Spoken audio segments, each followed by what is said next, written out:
So we're here at the Copper Bluff House. I want to talk to you a little bit about the ICF. So if you haven't seen this before, and I know we've done previous episodes, for instance on the Maple Ridge house, you can check out that pour on our YouTube channel as well. Check out that video, you'll enjoy it. I was asked a little bit more about the ICFs themselves instead of just videoing the pour itself. So this right here is an ICF form.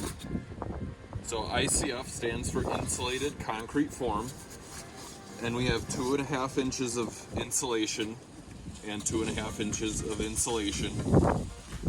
And then you have this this is an 8-inch core, and all these plastic webs in here. You can see the top of this right here, because right below the surface of this is a plastic stud, more or less. And these are 8 inches on center, and then you can see the ridges and valleys in here. So these forms fit together just like Legos. And so if you liked playing with Legos as a kid, you're probably good at building ICFs. So either way, these snap together, and they are universal, so you can do upside down or either way. And you have the ridges and valleys on the ends too. And this brand is A1. These are A1 forms. And each brand is just a little bit different, but the principle's the same. But it goes together just like Legos in the shape of your house. And then they have these little metal clips that will clip this web here to the next piece web that sits right about here, as you go down the line. And so they have metal clips that hold everything together, because as this is being poured with concrete, because it's so light, it can kind of jiggle back and forth a little bit. So those metal clips hold everything together. And then these parts in here, you can put rebar in there. So every so often, according to the code, you need to run horizontal rebar through there, and usually it's 1/2 inch or number 4 rebar, and they snap right into here. There's a little barb right here, and you just push that rebar down in there, and then the barb keeps it from floating in the concrete.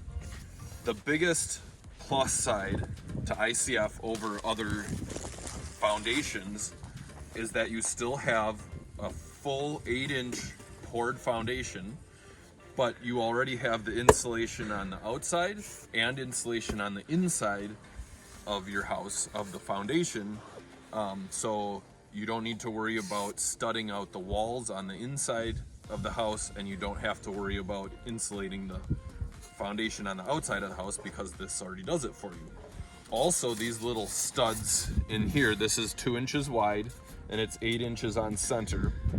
You can attach drywall on the inside, no problem. All you need is a little bit longer of a screw, like 1 5/8 inches, for instance, drywall screw in right through here. And they even give you a little bump that shows you exactly where every stud is, the middle of it. And so it's super easy to hang drywall on the inside to ICF, and you can put your siding right on the outside as well, because you already have this. So super easy to do, and it gets you some good insulation on both sides. All right, so we're 2 courses up on the ICFs here, and this is where we have cut for the patio door opening. And here you can see what I was mentioning about the clips. So these are vertical clips, and they just go in, hook on. So here's the first course, the second course, and they just hook right onto here and snap in. So that holds it this way. And then same thing here, we have a splice. This was a corner piece, and here's a piece that was cut. So the same thing here, it's just a horizontal shorter clip that goes on there, snaps it in, and I'll show you how these go together. So here's the next corner piece that would go here, and it basically just fits right on there, like so. Give it a little love tap and you're done. So is there anything different about the corner pieces compared to the straight pieces in particular? So the corner pieces have more bracing in there. So if you come over here and look, I'll take this one out.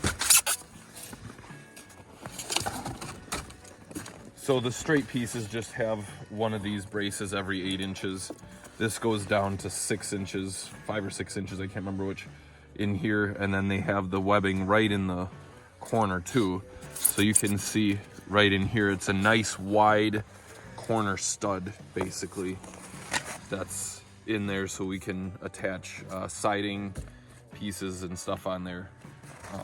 But the corners are, if there were to be a fail point, it's going to be in a corner where when you're filling with the concrete, that's where the most pressure is. So that's why it gives it extra webbing. And then when we put the rebar in here, we don't want to just go ahead and cross the rebar, because that's a weak point too. So we'll bend a nice curve in the rebar and get it to go right through there, give it some strength. So is there only horizontal rebar that we put in here? So down in here, if you can, well, there's one here. So we have these holes cut or drilled in here that's a 1/2 inch, and we put little pieces of rebar. We have cement over here. So there's little sticks of rebar that hold the ICFs here to the footing for lateral support. There's one here. And then when we actually pour, we'll end up putting, I believe it's every 4 feet, we'll put a full length vertical piece all the way down in. And you can see Alex doing that on one of our other ICF pour videos where he was putting the vertical rebar in.